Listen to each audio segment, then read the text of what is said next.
Buenas tardes para todos. En nombre del Laboratorio Celsius, es un gusto recibirlos esta tarde y agradecerles por acompañarnos al webinar de hoy, que aborda un tema tan importante para muchos uruguayos como es la hipertensión arterial en tiempos de pandemia. Aprovechamos para agradecer a la Sociedad Uruguaya de Cardiología, en su nombre al Comité de Hipertensión Arterial y especialmente a las doctoras Beatriz Lamana, Carmen Valle y Verónica Pérez, quienes nos acompañan esta noche. Está prevista una exposición de unos 30 a 40 minutos. La idea es que durante este tiempo se sientan en la libertad de enviarnos las consultas y comentarios que consideren pertinentes, y sobre el final de las exposiciones las doctoras van a compartir con ustedes, van a intercambiar en relación a sus consultas y sus comentarios. Así que sin mucho más, nuevas gracias por acompañarnos y los dejo entonces con la primera expositora, que es la doctora Beatriz Lamana. Gracias, Beatriz. Buenas noches. Acabamos de transitar mayo, mes de la medición de la presión arterial, y por razones del distanciamiento social vigente debido a la pandemia que estamos transitando, no ha sido posible llevar a cabo adelante ninguna campaña, han sido todas pospuestas. No obstante eso, nosotras, desde el Comité de Hipertensión Arterial de la Sociedad Uruguaya de Cardiología y con el apoyo del Laboratorio Celsius, que aprovecho para decir no tengo ningún conflicto de interés con el laboratorio, decidimos elaborar este pequeño trabajo para compartirlo con ustedes a los efectos, sobre todo de que no pase por desapercibido un tema tan importante.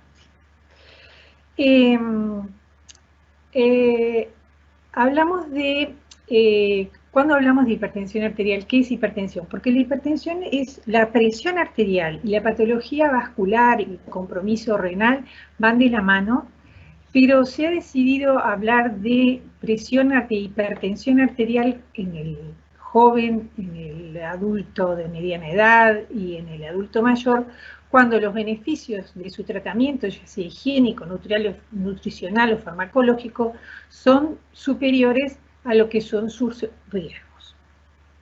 Es así que, tomando en cuenta las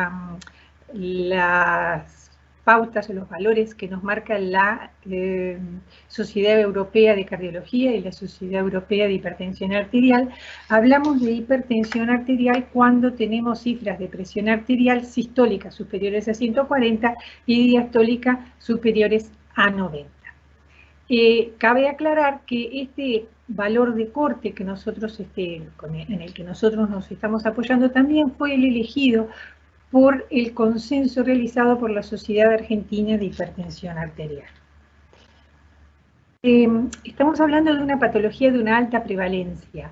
En nuestro país, según los resultados de la última encuesta de enfermedades crónicas no transmisibles, realizada en el año 2013 por el Ministerio de Salud Pública, sabemos que tenemos un 36,6% de la población hipertensa. Y al igual que en el resto del mundo, en nuestro país, también esta patología prevalece con la edad.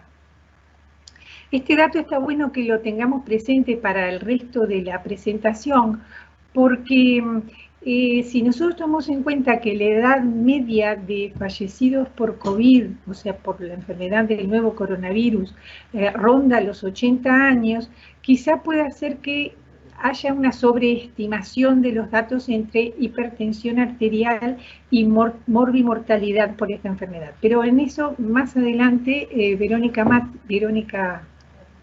Pérez nos va a ilustrar sobre el tema. Es muy raro que la hipertensión arterial se dé sola, es muy poco frecuente que el porcentaje de pacientes que solo padecen hipertensión arterial como único factor de riesgo es muy bajo. La mayoría de los pacientes tienen agrupados algún otro factor de riesgo vascular, dislipemia, intolerancia al azúcar, sobrepeso. Entonces, es muy importante que nosotros categoricemos a nuestros pacientes para conocerles el riesgo que tienen, el score de riesgo que tienen de desarrollar en los próximos 10 años un evento cardiovascular. hablamos de riesgo muy alto cuando ese score supera el 10%, es igual o superior al 10%, y de un riesgo muy bajo cuando ese score es inferior al 1%.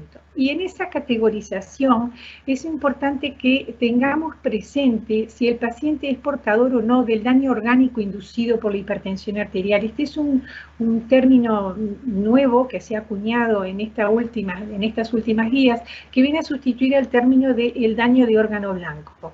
Es así que para catalogarlos tomamos en cuenta si tienen o no, por ejemplo, cardiopatía coronaria, si tienen o no hipertrofia ventricular izquierda, si tienen o no daño renal, y de esa manera nosotros podemos estratificar el riesgo de nuestros pacientes. Y la estratificación de riesgo es muy importante a los efectos de que tengamos presente de que muchas veces pacientes que tienen daño de órgano blanco, daño de órgano inducido por la hipertensión arterial, y cifras de valor de repente que no son tan significativas, sin embargo, los tenemos registrados como pacientes de riesgo alto o riesgo muy alto. Y esto también es un dato que, contextualizando, vale la pena tenerlo en cuenta porque los pacientes con enfermedad cardiovascular crónica tienen mayor riesgo de desestabilización por la infección al nuevo coronavirus. En estas guías se hace mucho hincapié sobre la correcta medición de la cifra de presión arterial, el paciente sentado, con la espalda apoyada, los pies apoyados, el brazo descubierto, todos datos que en general todos sabemos, también nos hacen el recuerdo de que hagamos la toma de presión luego de 1 o 2 minutos de bipedestación en el paciente añoso, en el paciente diabético o en el paciente que tiene historias de hipotensión. Pero, nuevamente, contextualizando en el momento que estamos viviendo, tenemos que tener presentes las recomendaciones que nos llegan para esta condición, que es el distanciamiento de la sala de espera, el uso del barbijo tanto en el médico como en el paciente, la higiene y correcta desinfección tanto del aparato de presión como del brazalete, del estetoscopio, y la higiene de manos, la ventilación y también las buenas condiciones de los consultorios. En una de las recomendaciones que tienen estas últimas guías es sobre todo la de el control de la presión arterial fuera de consultorio. Eso no solo nos da una idea de lo más cercano a la vida cotidiana de los pacientes, de la condición cotidiana de los pacientes, la condición de presión cotidiana de los pacientes, sino que también nos sirve para distinguir la existencia o no de la hipertensión de bata blanca, que se da en aquellos pacientes que tienen una descarga adrenérgica aumentada y que tienen mayor riesgo de desarrollar hipertensión arterial e hipertrofia ventricular izquierda y la evolución, o aquellos con hipertensión arterial enmascarada que tienen prácticamente el mismo riesgo que aquellos pacientes que tienen una hipertensión arterial sostenida. Este control de la presión, monitoreo personal de la presión arterial o monitoreo domiciliario de la presión arterial, también llamado automonitoreo de la presión arterial, tiene la ventaja de que es económico, de que puede favorecernos a que el paciente se empodere con su enfermedad. Y en estos momentos en los cuales la teleconsulta es una cosa tan necesaria y tan frecuente, nos ayuda también a conocer la evolución de nuestros pacientes y a nosotros a su vez poder guiarles con más facilidad el tratamiento.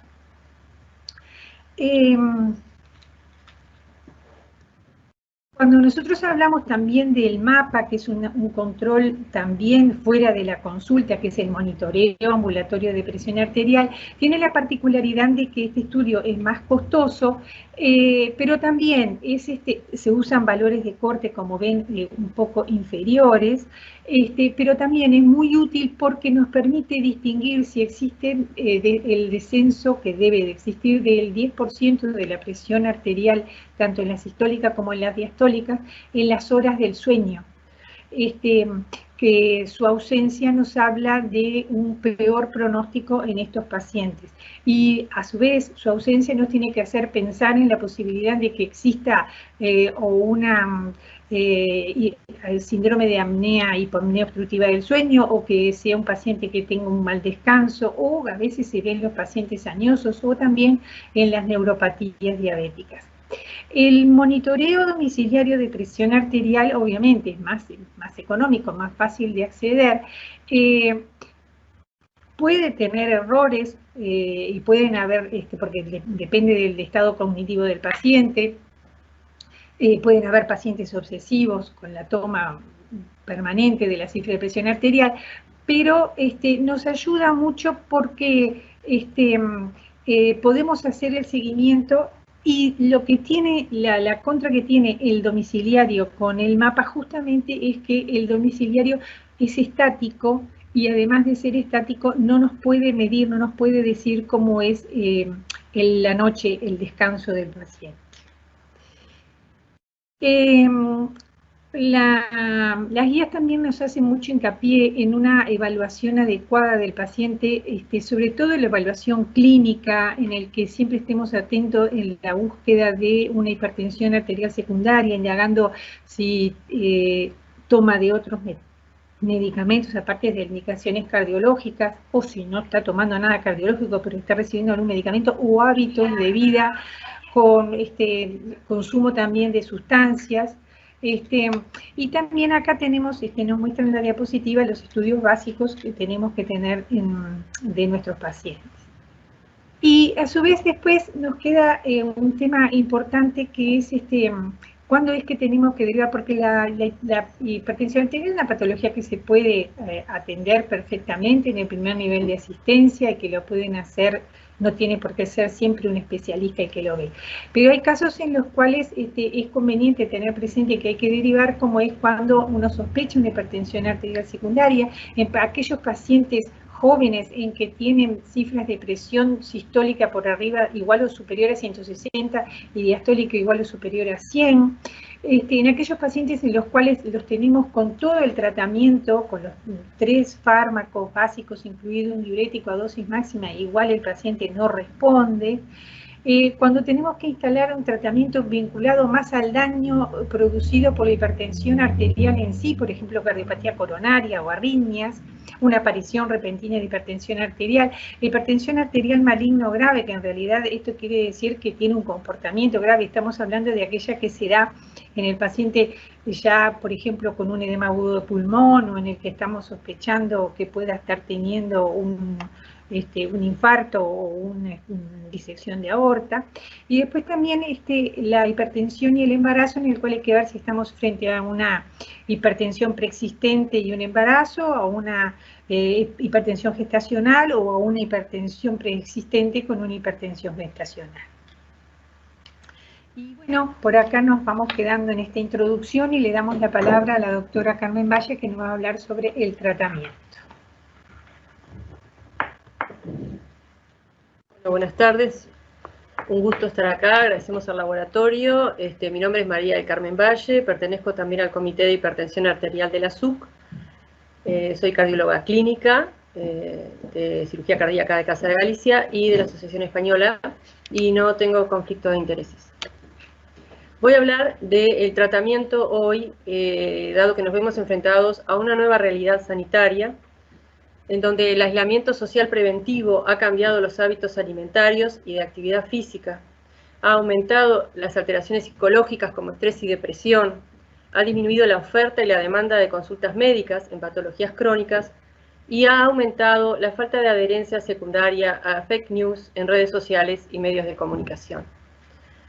¿De qué disponemos? Bueno, disponemos de herramientas nuevas y no tan nuevas. Dentro de las no tan nuevas, el monitoreo domiciliario de presión arterial, que muy bien nos habló la doctora Alemana anteriormente, y que en estos tiempos en que el quedarte en casa y el aislamiento hay que cumplir y han reconocido su valor, ha cobrado vital importancia. Y por otro lado, disponemos también de la telemedicina. Hoy existen múltiples aplicaciones, cada vez más, que nos permiten conectarnos con el paciente, conocer su presión arterial, su pulso, registro electrocardiográfico y hasta determinados aparatos que nos permiten auscultar a distancia el pleuro pulmonar y hasta con cámaras incorporadas ver bucofaringe o lesiones cutáneas, etc. Estos elementos han hecho que la consulta virtual sea más sencilla, nos permita entrar virtualmente en la casa del paciente, conocer su situación y poder seguirlo a distancia. Entonces, acá como el pensador de Rodin, ¿qué hacemos, ¿no? Frente a toda esta situación nueva que nos encontramos? ¿Cuándo iniciamos el tratamiento? Son una de las preguntas que se nos plantean. Vamos a tratar riesgo cardiovascular, no vamos a tratar cifras tensionales, por lo cual no solo interesa el valor de la presión arterial, sino que también interesa qué comorbilidades asocia el paciente, qué daños de órgano blanco coexisten y también importa la tolerancia del paciente al tratamiento. Como sabemos, ya nombró la doctora Lamana los distintos grados de hipertensión arterial. En todos ellos vamos a empezar con un consejo sobre el estilo de vida, o lo que llamamos tratamiento no farmacológico. Y en el primer nivel de presión normal alta, podemos considerar el tratamiento si coexisten muy alto riesgo de pacientes con enfermedad cardiovascular, sobre todo coronariopatía. A nivel del grado 1 de hipertensión, el tratamiento lo empezamos inmediatamente si tiene alto riesgo o muy alto en pacientes con daño de órgano blanco, enfermedad renal o enfermedad cardiovascular. En cambio, si el riesgo es moderado o bajo, en pacientes sin estos daños y sin daño renal, sin enfermedad renal y sin enfermedad cardiovascular, podemos esperar 3 a 6 meses de cambios de estilo de vida para ver si la presión se logra o no controlar. En los grados 2 y 3 de hipertensión, sin embargo, vamos a empezar inmediatamente con el tratamiento farmacológico, dado el alto riesgo de estos niveles de presión. Otra de las preguntas que se nos plantean es, ¿qué cifras objetivos buscamos? Estas también van a depender de la edad del paciente, de las comorbilidades existentes, de si es diabético, de si tiene enfermedad renal crónica, si tiene cardiopatía isquémica, si tiene antecedentes de enfermedad cerebrovascular.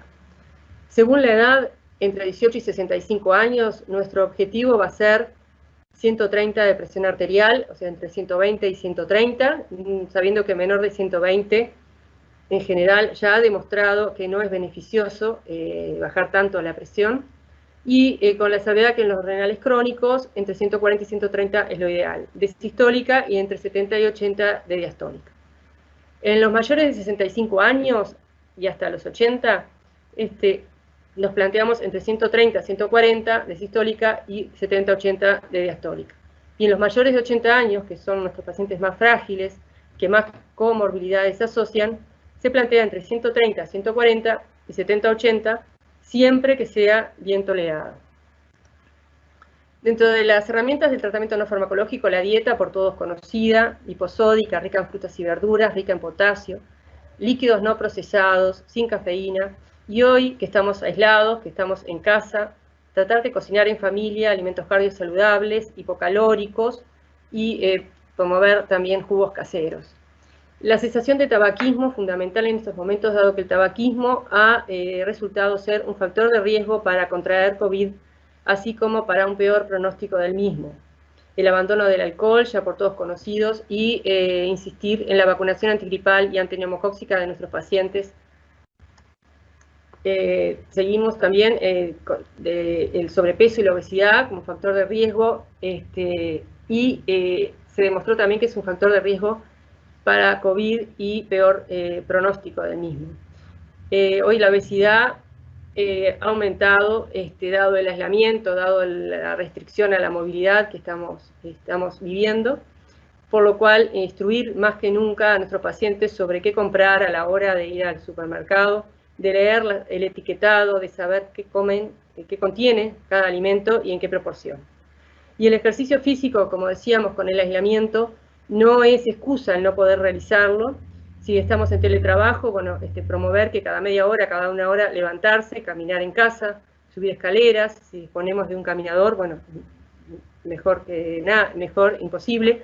Pero también hoy existen plataformas disponibles, múltiples, con clases de educación física, por lo cual no hay excusa para no realizarla en casa. Porque quedarte en casa no es lo mismo que quedarte quieto. En cuanto al tratamiento farmacológico, las guías europeas de cardiología y de hipertensión del año 2018 proponen empezar el tratamiento inicial con una combinación dual en una sola píldora. IECA o ARA2 más calcio antagonista o diurético.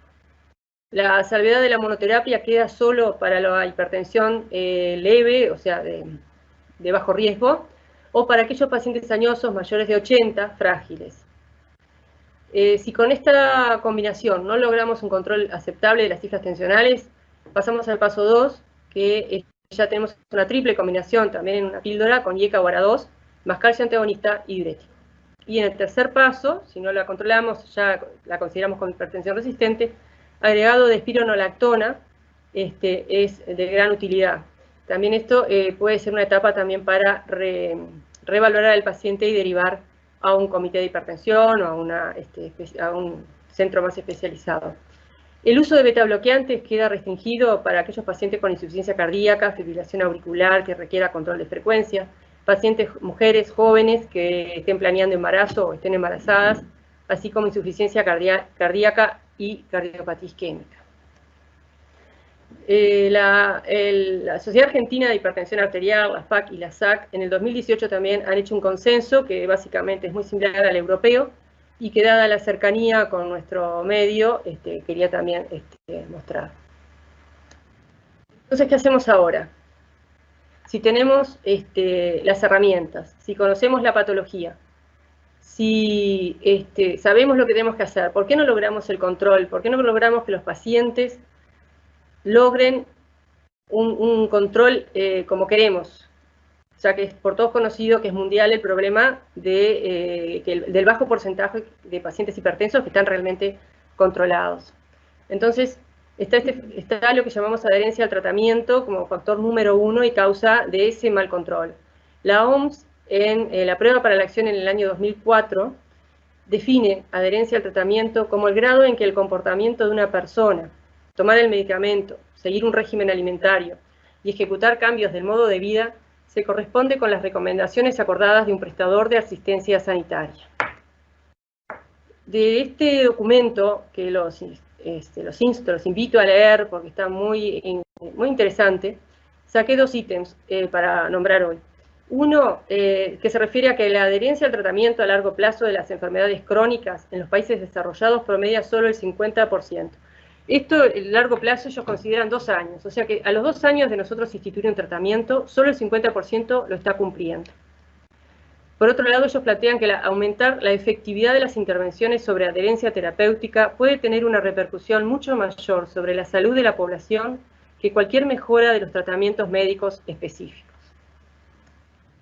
Entonces, para lograr esta mejora en la adherencia, hay varios niveles de intervención que yo hoy no voy a entrar en ellos por razones de tiempo, pero que son todos importantes, y aunque en diferentes grados en cada caso, pero tenemos factores socioeconómicos, factores relacionados con el sistema y el equipo de salud, relacionados con la enfermedad, con el tratamiento y con el paciente. Sí, voy a detenerme un poquito en factores que están desde el punto de vista médico, o sea, que son nuestros, digamos, y factores que dependen del paciente.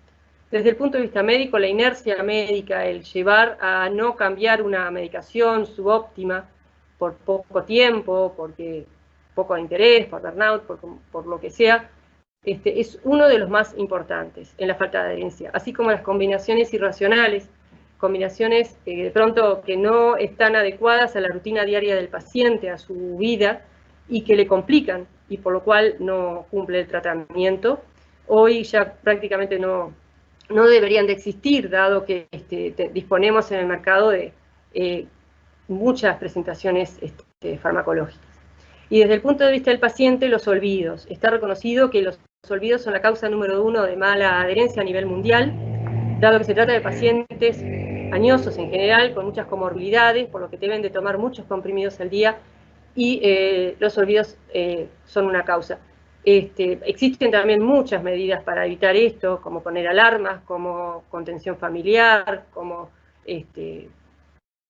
muchas por lo que se pueden ayudar a no olvidarse. Y por otro, los efectos adversos que también hacen que el paciente deje de tomarlos, porque o le baja mucho la presión, o los diuréticos si tiene que salir a la calle le molestan, y siempre el paciente culpa a los medicamentos y deja de tomarlos.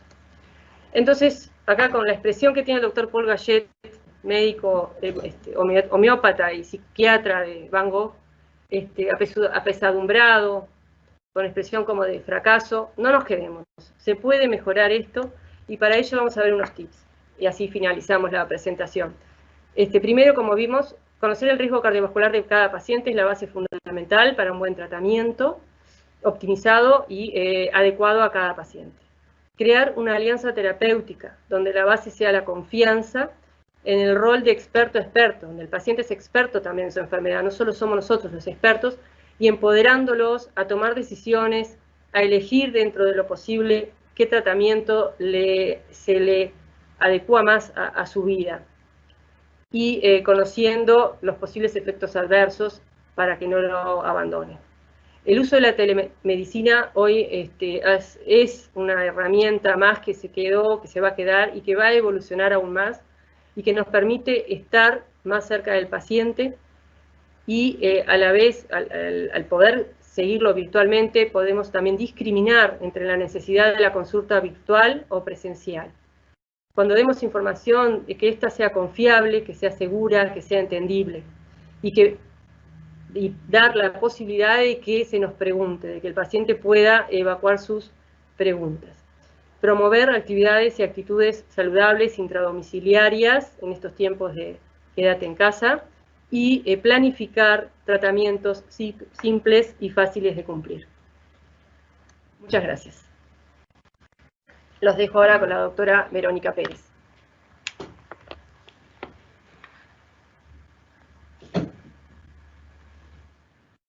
Bueno, buenas noches para todos. Soy la doctora Verónica Pérez, soy cardiólogo clínico, formo parte del Comité de Hipertensión de la Sociedad Uruguaya de Cardiología. Aprovecho para agradecer al laboratorio Celsius por facilitarnos esta instancia. En esta tercera y última presentación, la idea es mostrar algunos aspectos que vinculan la hipertensión con esta nueva enfermedad que nos ha invadido en estos últimos meses, COVID-19. Entonces, ¿cuáles fueron las interrogantes que se nos plantearon desde el inicio? ¿Son los pacientes hipertensos más propensos a adquirir la infección por este virus llamado SARS-CoV-2? ¿Ser hipertenso aumenta la morbimortalidad en la infección? ¿Qué se fue viendo cuando empezó todo esto? Los reportes al principio en febrero, en Wuhan, China, donde se inició esta pandemia, mostraron que de los pacientes COVID positivos, un 15% eran hipertensos. Y de los pacientes COVID positivos que fallecían, un 30% eran hipertensos.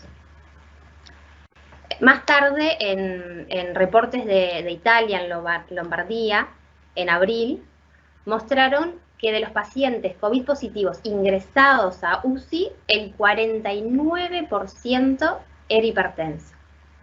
De estos reportes, lo que todos mostraban es que a mayor mortalidad a mayor edad, ¿tá? Y también mostraba que la hipertensión tenía un papel importante en la mortalidad. ¿Qué pasó un poquito en Uruguay? Estos son datos al 31/5, aportados por la Sociedad Uruguaya de Medicina Interna. Por suerte, los casos son pocos acá. Hubieron 32 pacientes que ingresaron a UCI, 24 hombres, 8 mujeres, con una media de edad de 66, el rango de 43 a 84, y las comorbilidades que se vieron: tabaquismo, hipertensión, diabetes, cardiopatías, obesidad. Hubieron 15 fallecidos. Y de estos pacientes COVID positivos graves que ingresaron a UCI, el 30% eran hipertensos. Y los datos que maneja el Ministerio de Salud Pública de los pacientes COVID positivos todos en el Uruguay es que un 17,4% son hipertensos. Entonces, hubieron mucha evidencia, muchos estudios.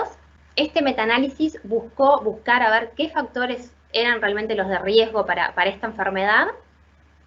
Como condicionantes de formas graves, mostró evidencia en este metaanálisis que los pacientes mayores a 65 años, los hombres y el tabaquista activo presentaban mayor riesgo y formas graves de la enfermedad.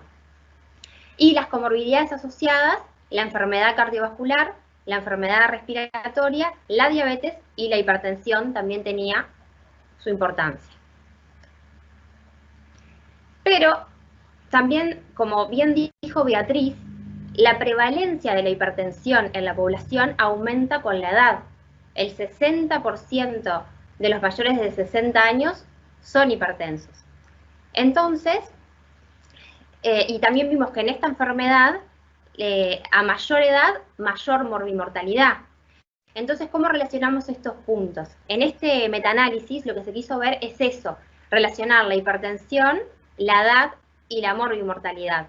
Y lo que se vio es que el peso de la hipertensión como factor de riesgo para morbimortalidad se veía sobre todo en los pacientes mayores de 60 años. Este estudio observacional retrospectivo que se publicó hace unos días, el 4 de junio, quiso mostrar también esa asociación entre la hipertensión, entre el tratamiento antihipertensivo y la mortalidad. ¿Y qué demostró? Que los pacientes hipertensos tienen el doble de mortalidad para esta enfermedad, sobre todo los pacientes de mayor edad. Y esto se hizo con un ajuste para la edad. Y algo importante también, que los pacientes hipertensos sin tratamiento tenían peor pronóstico. Entonces, de esta evidencia que tenemos, ¿qué podemos destacar? No hay estudios cohortes bien diseñados que valoren la incidencia de COVID-19 en pacientes hipertensos y no hipertensos. Por lo tanto, no existe evidencia clara de que la hipertensión per se esté asociada a mayor riesgo de infección, a mayor riesgo de adquirir la enfermedad. Como dijimos, la prevalencia de la hipertensión aumenta con la edad, hay mayor mortalidad en los pacientes añosos y además también el paciente hipertenso tiene otras comorbilidades asociadas que también se vieron que son factores de riesgo para esta enfermedad. Entonces, es posible que la asociación entre la hipertensión y la morbimortalidad por esta enfermedad esté sobreestimada por falta de ajuste por edad y por tener el paciente hipertenso otras comorbilidades asociadas. La hipertensión mal controlada podría tener un peso como factor de riesgo y el paciente sin tratamiento tendría peor evolución. Así que como conceptos prácticos, el paciente que es solo hipertenso, sin comorbilidades, joven generalmente, bien tratado y controlado, no tendría tanto riesgo. Pero ¿qué pasa? Estos pacientes son los menos, porque el paciente que nos llega a la consulta, que nosotros vemos hipertensos, generalmente es mayor de 65 años, tiene otras comorbilidades, ¿tá?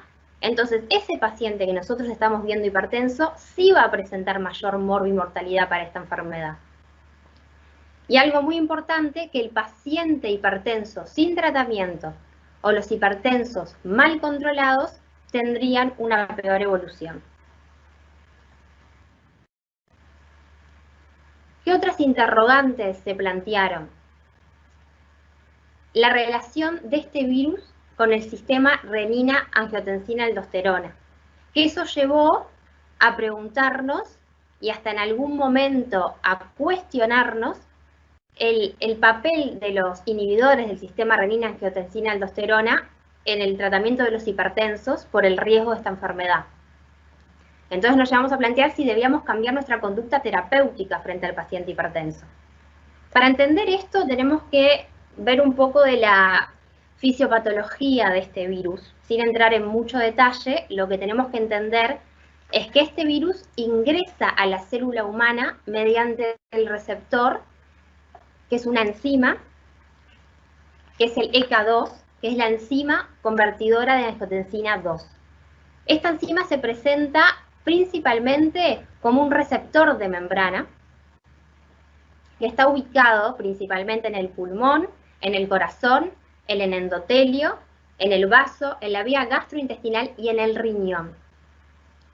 Estos lugares explican mucho de la clínica de esta enfermedad. Existe un menor porcentaje de esta enzima que está soluble, no es un receptor de membrana. Que en esto hay varios estudios que están ahondando porque parecería que el tener más de esta partícula soluble impediría la entrada del virus a la célula. ¿Qué hace este receptor? Convierte la angiotensina 2 en angiotensina 1,7. Y esta angiotensina 1,7 es un potente antiinflamatorio. Entonces, ECA2 es un regulador negativo del sistema renina-angiotensina-aldosterona. Y por lo tanto, el virus, el SARS-CoV-2, cuando ingresa a la célula disminuye esta ECA2, ¿ah? Y disminuye entonces la cantidad de angiotensina 1,7 que tenemos en el organismo y nos genera un estado proinflamatorio, ¿ah? Lo cual también explica la clínica de la enfermedad.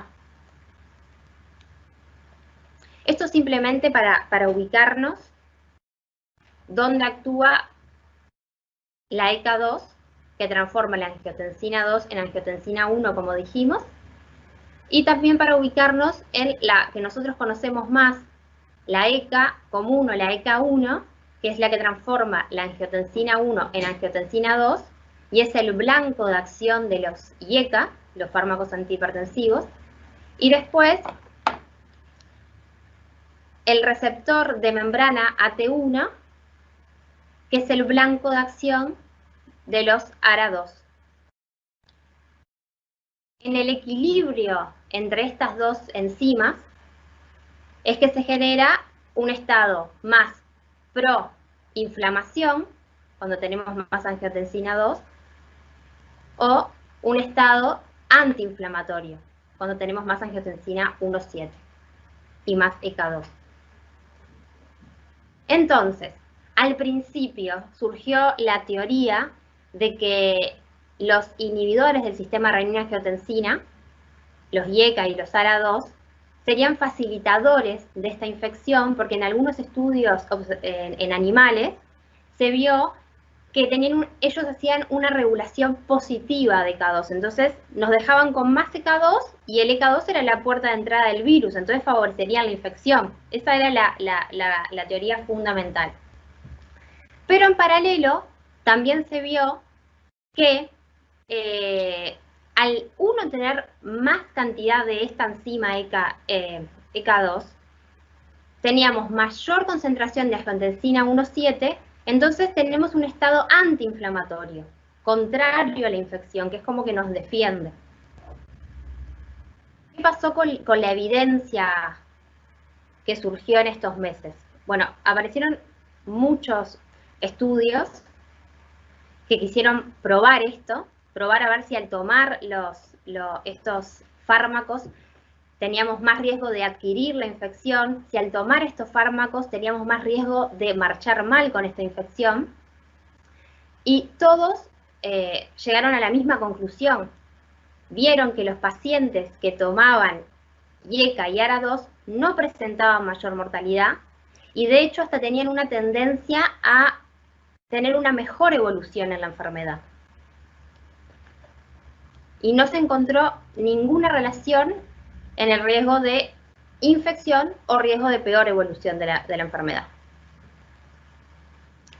Este estudio observacional, retrospectivo, multicéntrico, quiso comparar justamente los pacientes que tomaban esta medicación, inhibidores del sistema renina-angiotensina-aldosterona, con los que no, y comparar.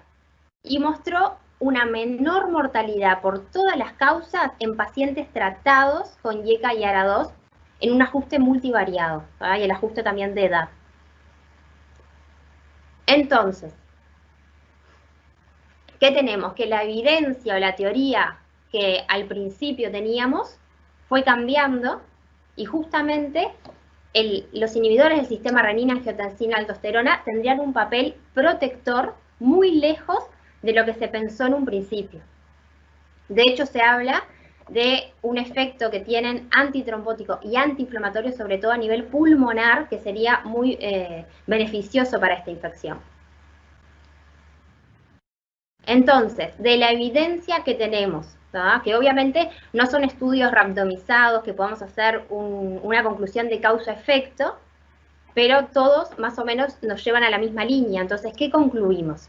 No existe evidencia científica que demuestre que los pacientes medicados con YECA o ARA2 tengan mayor riesgo de adquirir la infección ni de peor evolución de la misma.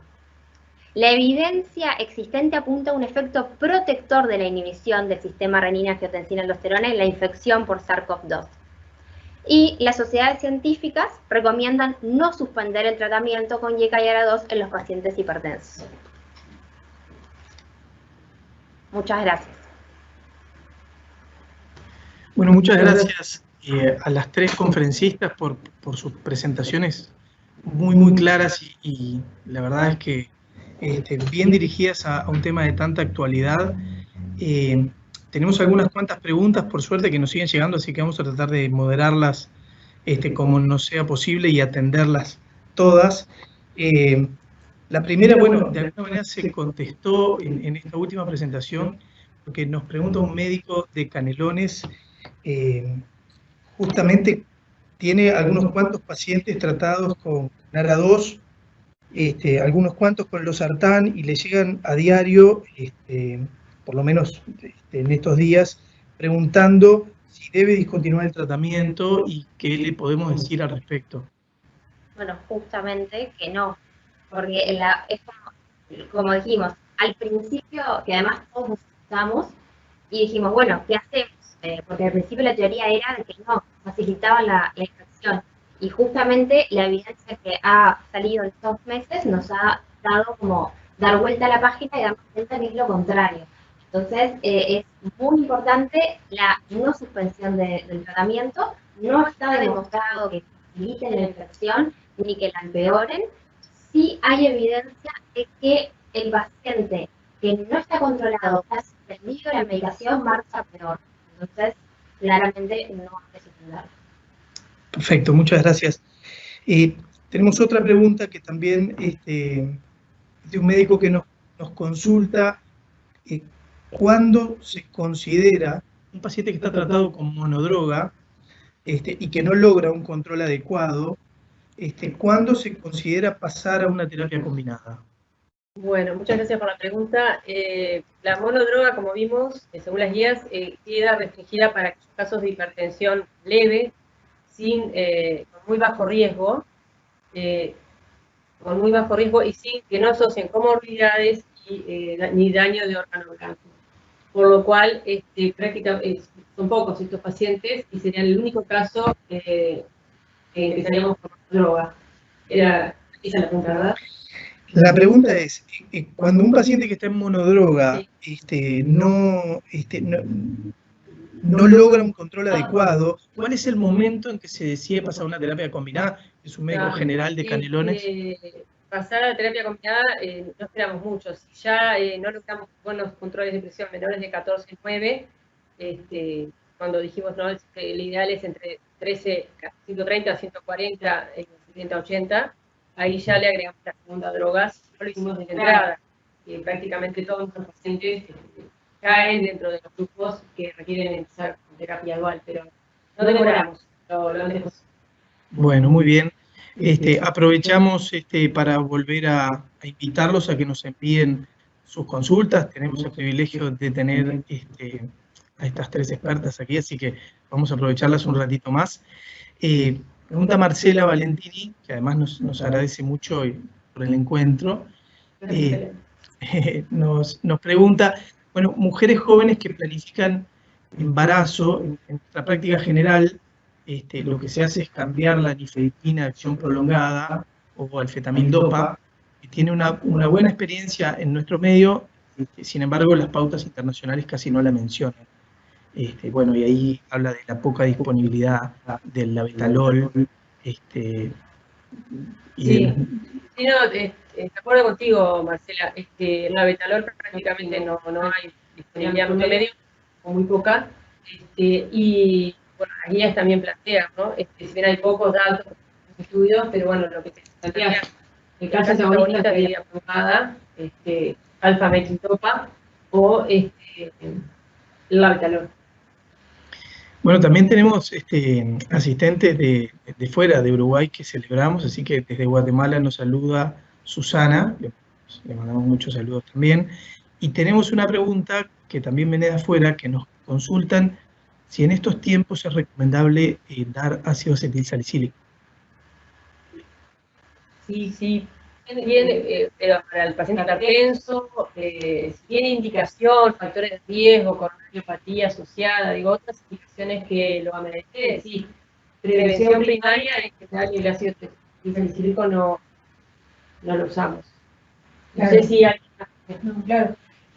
Para la hipertensión arterial, el ácido acetilsalicílico como tal no es una indicación.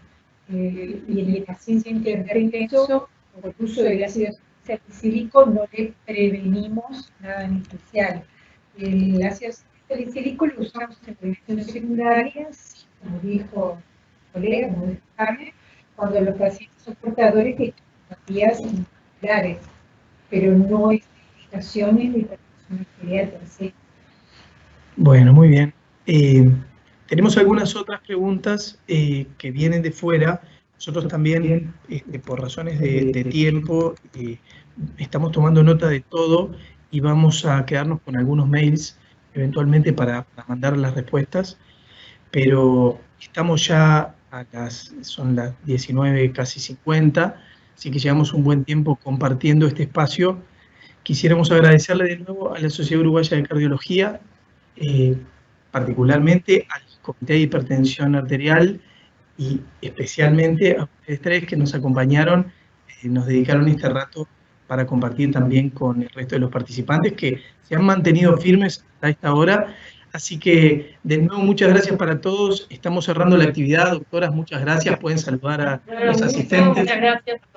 Gracias. Gracias.